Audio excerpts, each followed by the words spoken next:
Olá, sejam bem-vindos ao Bíblia em Casal. Eu sou a Lei. Eu sou a Lei.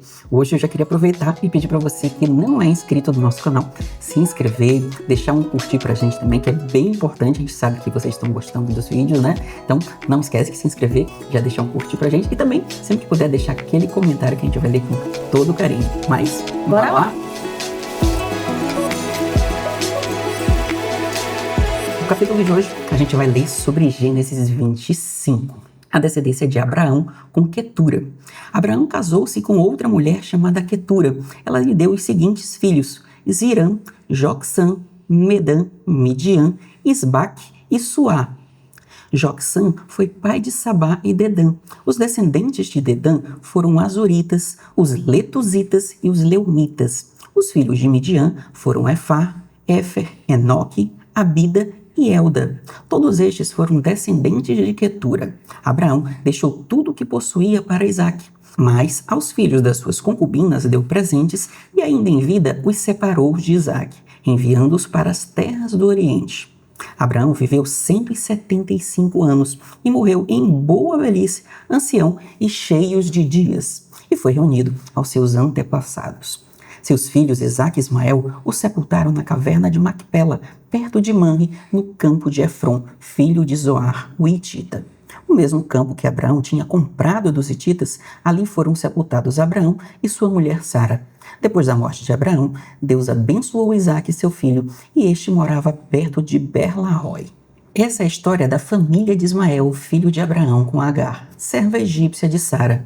Estes são os nomes dos filhos de Ismael por ordem de nascimento: Nebaiote, o filho mais velho de Ismael, depois Quedar, Adbel, Mibsão, Misma, Dumá, Massá, Haddad, Temá, Getur, Nafis e Quedemá. Estes foram os filhos de Ismael, e estes os seus nomes, conforme os povoados e acampamentos. 12 príncipes, cada um com seu território. Ismael viveu 137 anos, morreu e foi reunido aos seus antepassados. Seus descendentes estabeleceram-se desde Avilar até Sur, próximo do Egito, na direção de Assur. Eles viviam em hostilidade contra todos os seus irmãos. Essa é a história da família de Isaque, filho de Abraão. Abraão foi o pai de Isaque, e este tinha 40 anos quando se casou com Rebeca, filha de Betuel, o arameu de Padã-Arã, e irmão de Labão, o arameu. Isaque orou ao Senhor em favor da sua mulher, pois ela era estéril. O Senhor respondeu à oração e Rebeca ficou grávida. Os bebês lutavam dentro dela e ela disse: "Por que está me acontecendo isso?" Então foi consultar ao Senhor. O Senhor lhe disse: "Duas nações estão em seu ventre, dois povos, desde as suas entranhas se separarão. Um povo será mais forte que o outro, e o mais velho servirá ao mais novo." Quando chegou a hora de dar à luz, havia gêmeos em seu ventre. O primeiro a sair era ruivo, e todo o seu corpo era como um manto de pelo. Por isso o deram o nome de Esaú. Depois saiu seu irmão, com uma mão agarrada ao calcanhar de Esaú. Por isso lhe deram o nome de Jacó. Isaque tinha 60 anos de idade quando Rebeca deu à luz. Os meninos cresceram. Esaú tornou-se caçador habilidoso e vivia percorrendo os campos, enquanto Jacó era homem pacato e vivia entre as tendas. Isaque preferia Esaú, porque gostava de comer das suas caças, e Rebeca preferia Jacó. Certa vez, quando Jacó preparava o ensopado, Esaú chegou faminto do campo e disse a Jacó: "Quero um pouco desse ensopado vermelho aí, estou faminto." Por isso, também foi chamado Edom. Jacó respondeu: "Venda-me primeiro o seu direito de filho mais velho." Disse Esaú: "Estou quase morrendo. De que vale esse direito?" Jacó então disse: "Jure primeiro." Ele jurou, vendendo assim o seu direito de primogenitura a Jacó. Então Jacó deu a Esaú pão e ensopado de lentilhas. Ele comeu, bebeu, levantou-se e foi. Assim Esaú desprezou o seu direito de filho mais velho. Amém. Vamos ao resumo do capítulo? Vamos ver o resumo, preenchido? Bora lá. Então, nesse capítulo, nós vimos os novos filhos de Abraão e a sua morte, né? Abraão, ele casa-se com Quetura e tem mais filhos, mas Isaque continua como herdeiro da promessa. Abraão, ele morre aos 175 anos, nossa. Veja bem. E é sepultado por Isaque e Ismael na caverna de Macpela. Ismael já tem 12 filhos que se tornam 12 príncipes. Ismael morre com 137 anos e seus descendentes vivem em hostilidade com os seus irmãos. Já Isaac ora por Rebeca, que era estéril, e ela dará à luz a gêmeos. Deus revela que o mais velho serviria o mais novo. E aí nasce primeiro Esaú, ruivo e peludo, depois Jacó, segurando o calcanhar de Esaú. Faminto, Esaú vende seu direito de primogenitura a Jacó por um prato de lentilhas, mostrando desprezo pelo seu futuro. Olha só, né? Escolhas, né? Escolhas. Bora olhar a imagem? Olha a imagem. A imagem do dia. Bem bonita, por sinal, que são os dois, né? Ah, entendemos agora, né? Jacó, Esaú. Jacó e Esaú.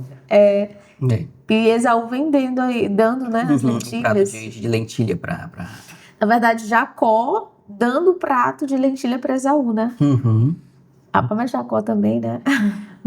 Se aproveitou da oportunidade. Isso aí. Então, vamos ver o que salta os olhos? Vamos lá. O que lhe salta os olhos? Coloca lá nos aprendizados. Eu acho que o que me chama bem a atenção é o quanto as promessas, né, elas vão se cumprindo, né? Deus falando para Abraão o que viria, né? Que ele seria pai de uma nação, de uma descendência.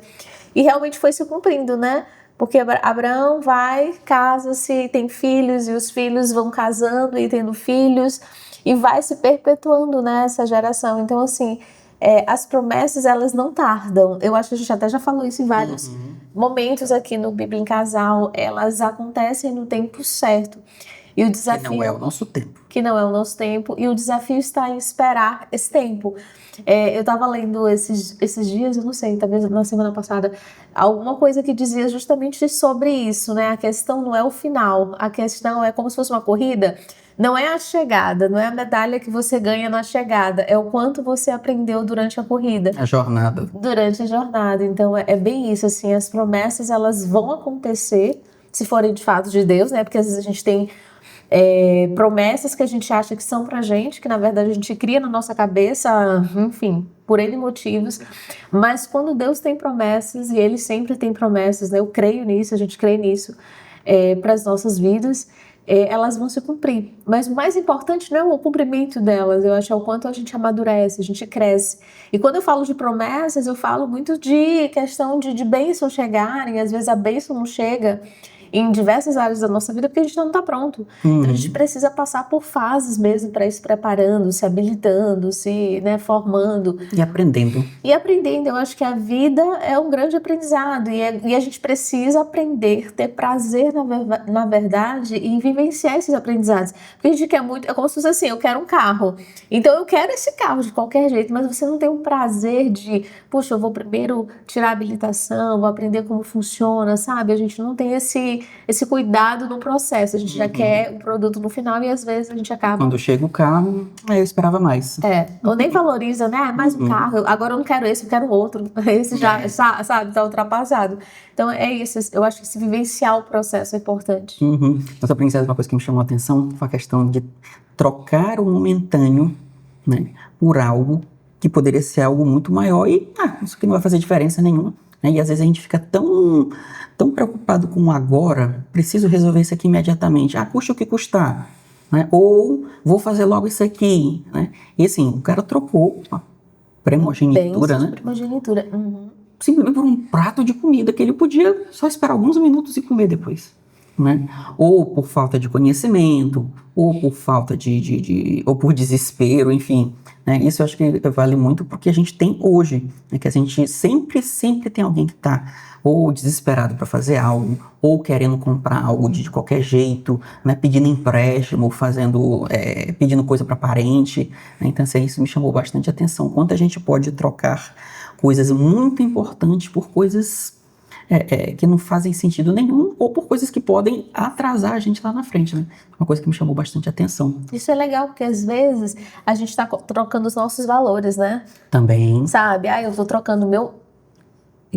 Às vezes eu tô trocando o meu valor, o que eu acredito, os meus princípios. É só por agora. É, só por agora. Porque vai gerar dinheiro, né? Principalmente aqui nas redes sociais. Você faz um comentário, às vezes é nem um comentário que você gostaria de fazer, mas você vende, na verdade, Essa imagem. esses teus princípios, porque, vai dar engajamento, vai viralizar meu vídeo. E muitas pessoas, né, têm feito isso hoje em dia, né, por engajamento, por likes, enfim. Isso é só um exemplo das redes sociais. Mas assim, o dia a dia, às vezes é no trabalho, você acredita em algo, você levanta uma bandeira, mas porque, no meu ambiente de trabalho eu não posso levantar essa bandeira, eu levanto uma bandeira que não tem nada a ver, e você não consegue se posicionar também, né? Então você vai vendendo o seu direito, né, de uma certa forma. E eu acho que isso vale até para traição também.